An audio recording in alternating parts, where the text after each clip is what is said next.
মাজুলী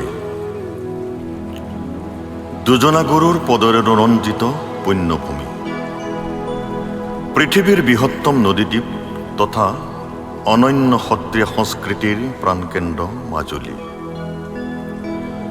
প্ৰকৃতিৰ নৈসৰ্গিক শোভাৰে পৰিপূৰ্ণ মাজুলী,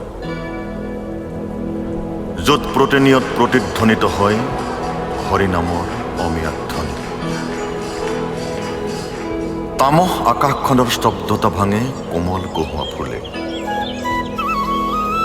এই শৰতত মাজুলীত দূৰ দিগন্ত ব্যাপী দেখিবলৈ পোৱা যায় ৰাশি ৰাশি কহুৱা ফুলাৰ মনোৰম দৃশ্য।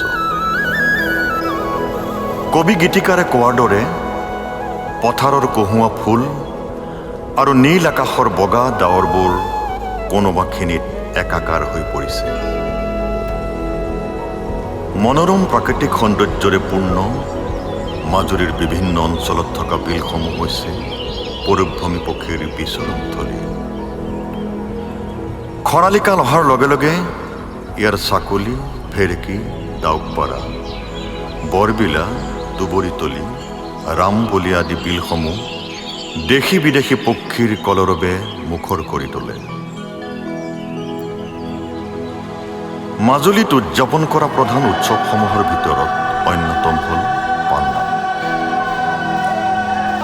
মাজুলীৰ বিভিন্ন সত্ৰত পালনাম অনুষ্ঠিত কৰা হয় যদিও আউনীআটী সত্ৰত ইয়াৰ পৰিসৰ ব্যাপক। প্ৰতি বছৰে কাতি মাহৰ শেষৰ 5 দিনত পালনাম অনুষ্ঠিত কৰা হয়। পালনামৰ মাহাত্ম্যৰ বাবেই সেইকেইদিনত নামত সেৱা জনোৱাৰ উদ্দেশ্যে অসমৰ বিভিন্ন প্ৰান্তৰ জাতি বৰ্ণ নিৰ্বিশেষে শিষ্য প্ৰশিষ্য ভক্তিপ্ৰাণ ৰাইজ সত্ৰলৈ আহে, যিয়ে এক অনিৰ্বচনীয় আধ্যাত্মিক পৰিৱেশ সৃষ্টি কৰে।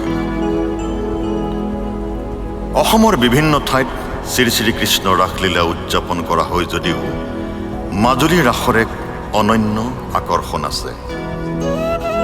ইয়াত ৰাসলীলা উদযাপন, ৰাস পূজা আৰু ৰাস অভিনয়ৰ মাজেৰে কৰা হয়। মাজুলীৰ বিভিন্ন সত্ৰ আৰু মঞ্চসমূহত শ্ৰী শ্ৰীকৃষ্ণ ৰাসলীলা প্ৰতি বছৰে কাতি বা আঘোণ মাহৰ পূৰ্ণিমা ৰাতি উদযাপিত হৈ আহিছে। লক্ষ্মী পূৰ্ণিমাৰ দিনা ৰাসৰ নাটমেলা অৰ্থাৎ আখৰা আৰম্ভ হয় আৰু মাহজোৰা আখৰাৰ অন্তত 3 দিনীয়াকৈ ৰাসলীলা উদযাপন কৰা হয়।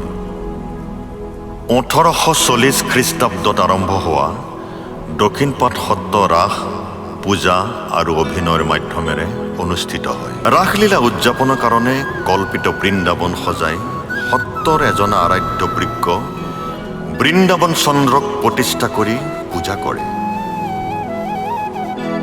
ইয়াত অভিনয় কৰা কৃষ্ণ বলোৰামে অভিনয়ৰ সময়ত সত্ৰত সংৰক্ষিত সোণৰূপৰ মুকুট আৰু বাঁহী ব্যৱহাৰ কৰে। চামগুৰি সত্ৰ ৰাস মানে গুৰুজনাৰ অন্যতম এক অৱদান মুখাৰ সমাহাৰ, য'ত বৎসাসুৰ, বকাসুৰ, অঘাসুৰ, ধেনুকাসুৰ, কালিয়নাগ, পুতনা আদিৰ দৰে মুখাৰ অভিনয় প্ৰদৰ্শন কৰে। যোৱা কেইটামান বছৰত গুৰুজনাৰ কেলিগোপাল নাটৰ আধাৰত মুক্ত পৰিৱেশত অনুষ্ঠিত কৰা উত্তৰ কমলাবাৰী সত্ৰ ৰাসে অসমবাসীৰ উপৰি দেশী বিদেশী পৰ্যটকসকলক বিপুলভাৱে আকৰ্ষণ কৰিবলৈ সক্ষম হৈছে। আউনীআটী, বেঙেনাআটী, নতুন কমলাবাৰী, ভোগপুৰ আদি সত্ৰৰ উপৰি মাজুলীত প্ৰায় 60টা ৰংগমঞ্চত থলুৱা শিল্পী কলা কৌশলীক প্ৰাধান্য দি ৰাস অভিনয় অনুষ্ঠিত কৰে। মাজুলীৰ বৰ্ণাঢ্য সংস্কৃতি আৰু মনোৰম প্ৰাকৃতিক পৰিৱেশ উপভোগৰ বাবে উত্তৰ দক্ষিণ 2 দিশৰ পৰা মাজুলীলৈ আহিব পাৰি। দক্ষিণ দিশেৰে যোৰহাট জিলাৰ নিমাতী ঘাটৰ পৰা আছে অত্যাধুনিক ৰ'পেক্স ফেৰী সেৱাৰ লগতে অন্যান্য কেইবাখনো ফেৰীৰ ব্যৱস্থা। আনহাতে উত্তৰ দিশেৰে উজনি অসমৰ বগীবিল দলঙেৰে লখিমপুৰ জিলাৰ ঢকুৱা হৈ স্থলপথেৰে মাজুলীলৈ অহাৰ সুব্যৱস্থা আছে। পৰ্যটকসকলৰ থকা খোৱাৰ বাবে সত্ৰসমূহৰ উপৰি বহু সংখ্যক চৰকাৰী আৰু ব্যক্তিগত অতিথিশালাৰ ব্যৱস্থা আছে। আহকচোন এই শৰততে মাজুলী ভ্ৰমণ কৰি মাজুলীৰ শাৰদীয় উৎসৱসমূহৰ লগতে নদীদ্বীপটোৰ বৰ্ণাঢ্য সংস্কৃতি আৰু মনোৰম প্ৰাকৃতিক পৰিৱেশ প্ৰাণ ভৰি উপভোগ কৰক।